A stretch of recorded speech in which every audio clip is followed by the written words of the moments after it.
Hi students, lesson 3-7, parallel lines and transversals. I'm going to nerd out for a little bit because this is one of my favorite. I think I just like it because it's problem solving and puzzles and whatnot, but it's one of my favorites. So I'm just going to let you guys know that. Okay, parallel lines and transversals. So if two lines do not intersect, then they either parallel or what is called skew. So this may be a new concept to you. Parallel lines, which we've talked about before, a lot of you will just say parallel lines are lines that do not intersect, but that's not actually the case. They are lines that do not intersect that are coplanar. So if two lines are in the same plane and do not intersect, they are considered parallel. There is this symbol for parallel, which is a doubled line that we will be using as well. The other concept is skew lines, which are lines that do not intersect and are not coplanar. So if you can imagine this little idea here, think about taking a piece of paper, holding another piece of paper on top of it, and having a line drawn on each one of them. You can turn the lines to where they're not parallel to each other, but still do not intersect, and that would be skew. Okay. The other example I can give you, I told you guys a lot that we use boxes to kind of imagine it. If you can draw yourself a quick little box or whatever, that idea there, then you can have skew lines by looking at kind of the front edge of the box there, and then maybe like the back, top, and bottom edge that's there. So if that kind of makes sense to you, those are skew ones that never intersect. And they might look like they're going to intersect there, but they're not based on the planes that they're in. Okay, so L and M are skew in this case here, and my two red lines are skew there. And then the last idea that goes with that is the idea of parallel planes. You can have parallel planes. We've actually talked about this before and drawn stuff with that. They just kind of bring it up again here. So those are those concepts. Now, that's not the part that I geek out over. So if segments or rays are contained within lines that are parallel or skew, then the segments or rays are parallel or skew themselves as well. Transversal angle pair relationships. So if you have two lines, so we've got Q and R in this case, which are going to be I'm going to refer to the two lines, and then I'm going to refer to the transversal as my two things I'm going to talk about here. In this drawing here, the two lines are Q and R, and the transversal is T. Okay, so if you look at two lines in a transversal, okay, you have what are considered four interior angles, and they're the ones that lie between the two lines. So the interior angles in this case, 4, 3, 5, and 6, okay, between those two lines. You have four exterior angles. Those are the angles that do not lie between those two lines, and so those would be 1, 2, 8, and 7 in this case. Okay, so interior angles, exterior angles. Then you have the special pairs of angles here. So we have consecutive interior angles. So consecutive interior. So we're talking interiors. We're not talking 1 and 2. I'm actually going to cross these off in 8 and 7. We're talking consecutive interior angles. Now, 4 and 3 would be considered consecutive interior angles, but we also have another name for those, and that would be a linear pair. So something that we have not brought up today, but is going to come up within this type of diagram is linear pair. So 4 and 3 already have a name. So the other types of consecutive angles here are the 3 and the 6 that are here, and then also the 4 and the 5 that are here. Again, 5 and 6 are also consecutive, but they're a linear pair. So the ones that we're talking about when we talk consecutive interior angles are interior angles that lie on the same side of the transversal. Okay, so I'm going to go back through and erase some of that marking there.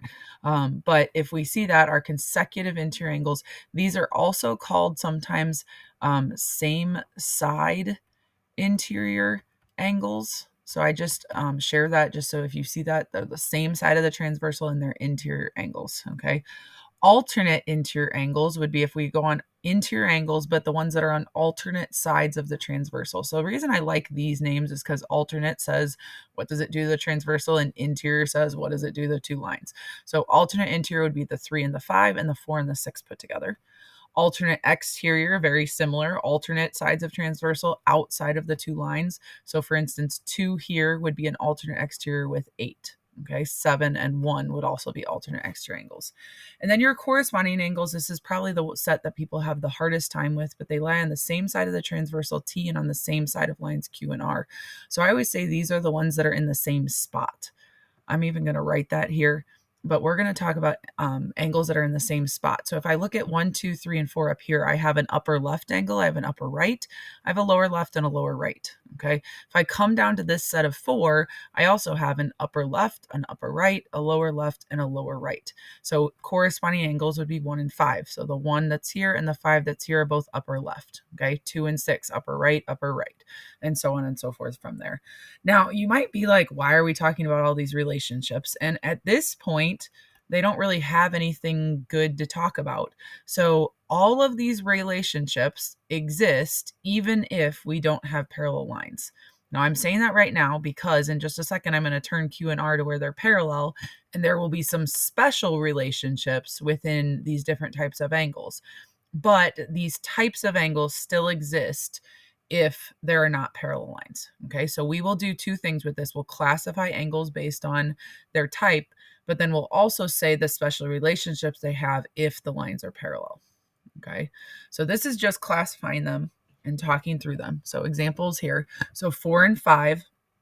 I look at 4 and 5, they're on opposite sides of the transversal and they're inside the two lines. So we call that alternate interior angles here. Okay. 3 and 7. So 3, the first thing I look at for this one is 3 is an interior angle and 7 is an exterior angle. So that doesn't happen very often. There's only one type of angles that can be, but 3 is also the lower left angle and 7 is the lower left. Those are called corresponding angles. And that's just something you're going to have to get down and understand. 3 and 5. So 3 and 5 are both interior angles. So I like that. And in regards to the transversal, they're both on the same side. So you can choose to call these same side interior angles or consecutive interior angles. Those two terms are kind of used interchangeably. So I don't care which one you use. I do expect that you kind of recognize both of them. Lastly, angle 1 and angle 8 are exterior angles, and they both happen to be on opposite sides of the transversal. So we call that alternate exterior angles. Okay, so that's just classifying those angles. Then we're going to talk about the angles in the parallel lines. So big if here. Okay, we don't always have parallel lines, but if two lines are parallel and cut by a transversal. So those two lines we were talking about earlier now are parallel lines. You can see this little marking on here, and that is going to denote that you have parallel lines. It's a little arrow.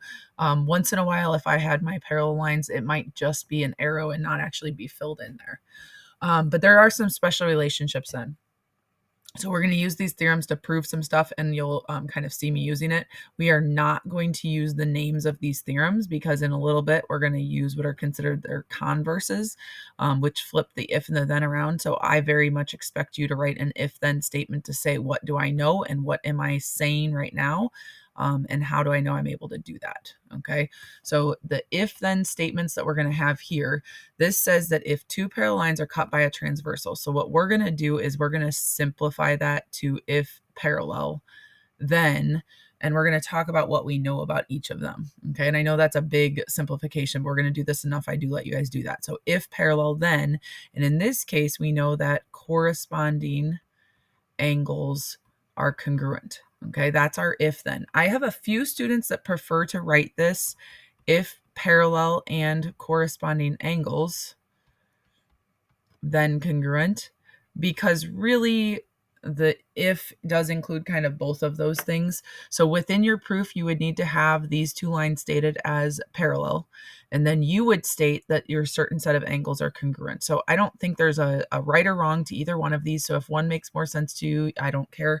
I almost always write it the first way, but I have had students that like it the second way, and I'm fine with that. Okay, so if parallel, then corresponding angles are congruent. So if you look at these sets here, 1 and 3 are corresponding angles, and they look like they're congruent. They are. That's what this theorem is telling us, is somebody has proven that that is true all of the time. Okay, and there's 4 sets of those. You then have your if parallel, then alternate interior angles are congruent. Okay, so alternate interior angles congruent. 7 and 3, look at those. 2 and 6, those are congruent to each other. You have your if parallel,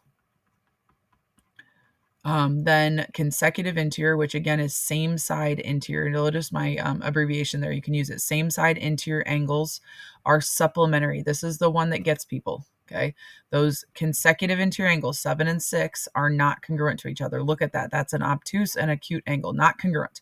Okay, they are supplementary, though, to each other.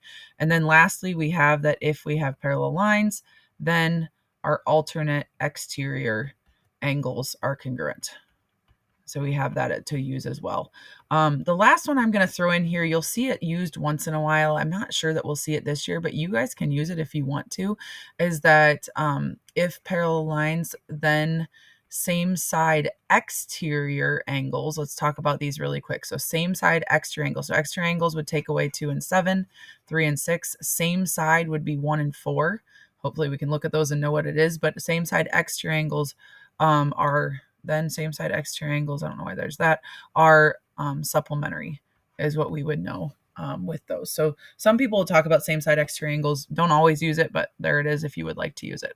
Okay. And then lastly, we have this perpendicular transversal theorem that essentially just says if a line is perpendicular to one of two parallel lines, then it is perpendicular to the other. And there is no basic way around that. That is kind of the if then to that one. So if you think about that, if a line is perpendicular to one of two parallel lines, so if you know these are parallel and you know that this one, there's a perpendicular there, then you do know that there is another perpendicular there. Okay, you can actually prove that through other means as well, but that is your parallel theorem there. So just to give you kind of an idea here of how this can be used, Dennis Avenue and State Road are parallel, so we know that this is parallel to this, and that there's an intersection there. If measure of angle 3 is equal to 62, so they give us that 62 degrees here, find the measure of angle 4. So that's an alternate exterior angle. They're alternate sides of Newport Lane, exterior of Dennis and State, alternate exterior equal to each other. So the measure of angle 4 is also 62 degrees.